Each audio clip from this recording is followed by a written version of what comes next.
qua, Bộ trưởng Quốc phòng Philippines cho biết Trung Quốc cam kết sẽ không tiếp tục bành trướng tại Biển Đông. Trong lúc Ngoại trưởng Philippines tái khẳng định việc Manila đang đàm phán với Bắc Kinh về kế hoạch khai thác chung dầu khí tại khu vực vùng biển tranh chấp.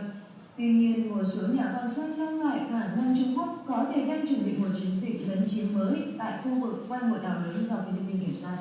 Không khí giữa Philippines và Trung Quốc dường như có vẻ tiếp tục đi theo xu hướng hòa dịu và gia tăng hợp tác, như chủ trương của Tổng thống Philippines Duterte. Thế nhưng nhiều tiếng nói từ đối lập Philippines và nhiều nhà quan sát bên ngoài lại ghi nhận Trung Quốc đang có xu hướng gây căng thẳng trở lại ở Biển Đông. Cụ thể là tại vùng biển xung quanh đảo Thị Tứ, quần đảo Trường Sa do Philippines quản lý. Nhà nghiên cứu Ivan Graham ghi nhận có sự tương phản giữa việc Trung Quốc tuyên bố Biển Đông đang bước vào giai đoạn tương đối bình yên. Tiếp theo, việc các nước ASEAN và Bắc Kinh thông qua Bộ Quy tắc ứng xử ở Biển Đông COC đầu tháng 8 này. Với thực tế là Bắc Kinh đã đi nghiệp tàu chiến và tàu bắn vũ trang hỗ trợ các ngư dân tại khu vực biển sát đảo Thị Tứ và tuần trước ngay sau hội nghị Manila. Nhà nghiên cứu Úc dẫn báo Philippines GMA cho biết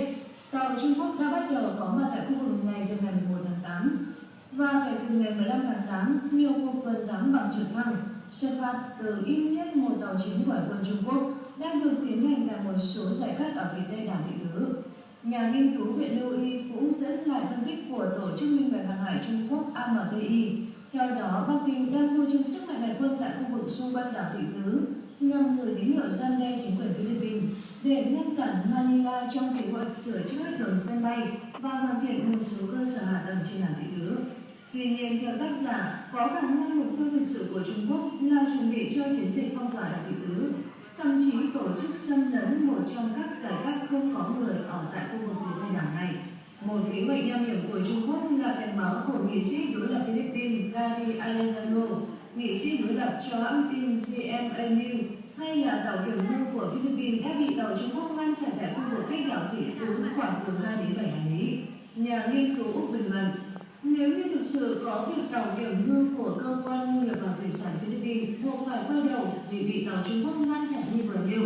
thì rất có thể trong thời gian tới sẽ tái diễn một kịch bản tương tự như vụ Trung Quốc phong tỏa bãi cạn Singapore hồi năm 2012.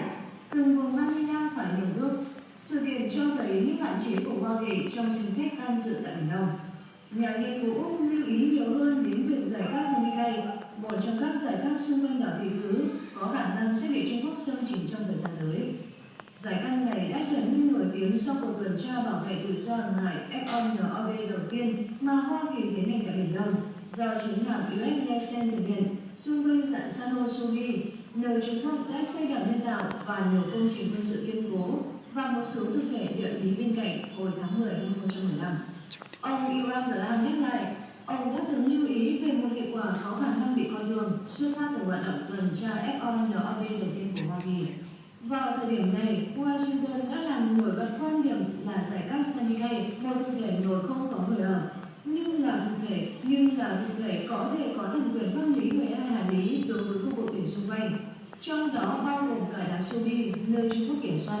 Bắc Kinh chắc chắn đã quan tâm đến điểm này, ông nhận xét. Trong phần kết luận và phân tích, nhà nghiên cứu Úc nhấn mạnh là các hoạt động của Trung Quốc đang diễn ra xung quanh đảo Thị Tứ là đáng lo ngại vì mang tính cưỡng bức. Và nếu như mục tiêu của các hoạt động này là lấn chiếm giải cát Senegal, thì điều đồng nghĩa với việc căng thẳng tại Biển Đông sẽ bị thổi bùng trở lại. Báo Local của Philippines hôm nay cho biết là Tổ chức Minh bạch Hàng hải Quốc tế vừa công bố hôm qua một loạt các bức ảnh chụp từ vệ tinh cho thấy ít nhất 2 tàu cá Trung Quốc đang hoạt động đánh bắt gần đảo Thị Tứ. Theo thông tin mới nhất của AMTI ngày 13 tháng 8, hoạt động của 2 tàu cá nói trên được ghi nhận rất rõ. Tổng cộng ít nhất 9 tàu cá của Trung Quốc hiện diện tại khu vực này. Các tàu này được 2 tàu chấp pháp bảo vệ.